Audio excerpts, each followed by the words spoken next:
Hey guys, Drak here, and welcome to yet another Drak Reviews. But people might be asking, this isn't really how I usually do the format. Well, this is actually something that I've been wanting to do for a while, especially with things like handheld games, so while this video might be a little longer than the ones that will come later, welcome everybody to Drak Review Quickies. And the premise of this is simply a game that maybe I can't collect a whole lot of footage for, or a game that doesn't have a whole lot new to it, or even DLC, and so it doesn't really feel like I should be going over all of the details again, especially when certain details are similar. So, with that said, our first quickie today is actually a game that I've been working on the review for quite a while now, and again, I couldn't talk about a whole lot of the sections because not a whole lot has changed. And that is the review for Day of the Tentacle Remastered. Now, people might notice that the icon that I especially picked for the channel is a specific geek, and it's actually Bernard Bernoulli from Day of the Tentacle Remastered. This is the remastered version of it. And it's because I'm a big fan of Lucasarts adventure games, and I really wanted to be able to give this the time of day. Tim Schafer was able to secure this property from Disney Interactive, and this and one other. So, I mean, that was one of the things where I had a major problem with the fact that now all the LucasArts stuff is just never going to get touched again. But thankfully, Tim Schafer was able to deliver. However, with this remaster, is this going to be the one that falters, or is this going to be another shining example of we need to do this more for other games? Well, we're here to answer that. So if you played any of the LucasArts remakes that have come out in the last few years, Secret of Monkey Island Remastered, Monkey Island 2 Remastered, Grim Fandango Remastered, this really isn't different. This is basically updating the graphics to a game that came out in 1993. The plot is still the same. The audio may have been touched up a little bit. The gameplay may have been touched up a little bit. But in essence, it is the same game. So, first of all, let's go ahead and get into the story a little bit for those who don't know it.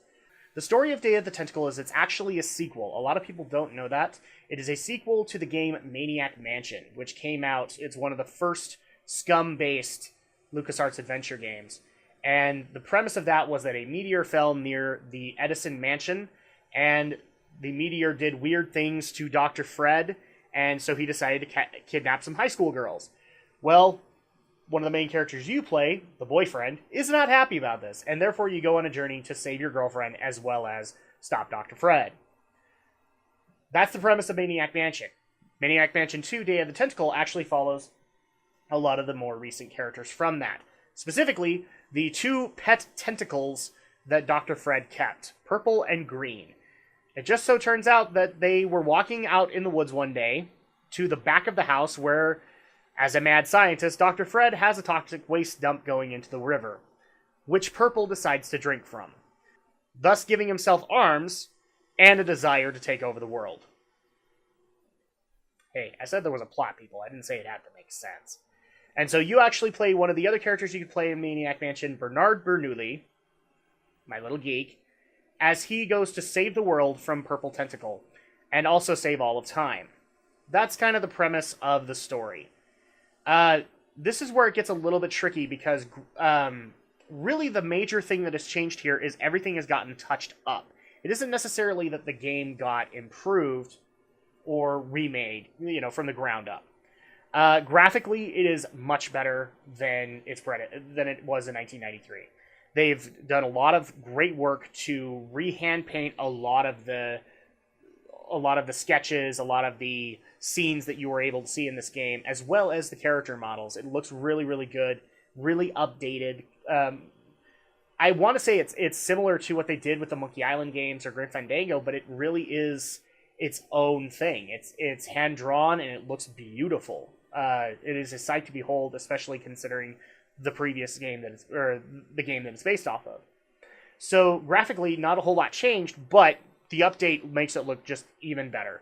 The gameplay is not really all that different. If you've played if you've played an old school adventure game, especially a LucasArts adventure game, there isn't a whole lot different here, especially since the remakes play very similar to this. Basically, they tried to improve the inventory system, make it a little bit more streamlined, but not a whole lot changed aside from that.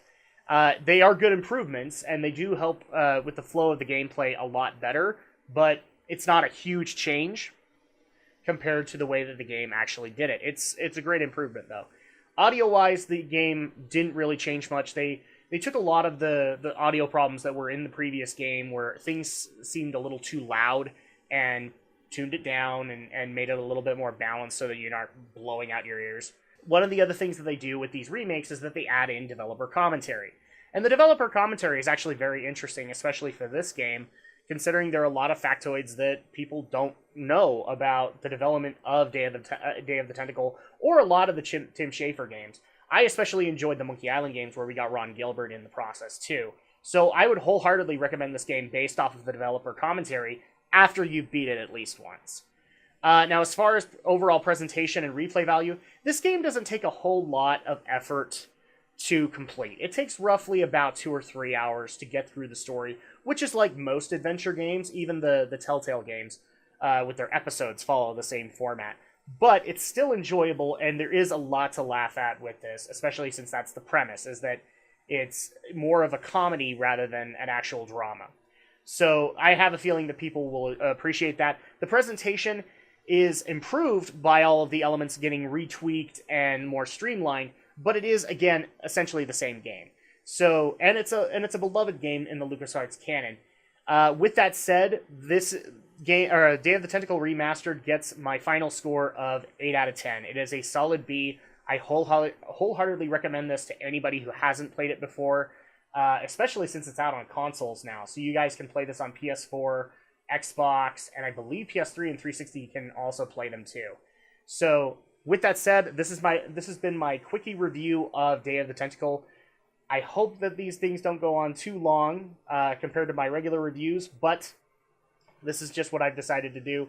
If you guys like it or dislike it, feel free to give me a comment in the section below and let me know what I can do to improve this little quickie section, because I would love to be able to do reviews of DLC, of handheld games, especially since I don't have any means to capture the footage and all of that. So with that said, I hope you guys have enjoyed, and I will see you next time for the next review.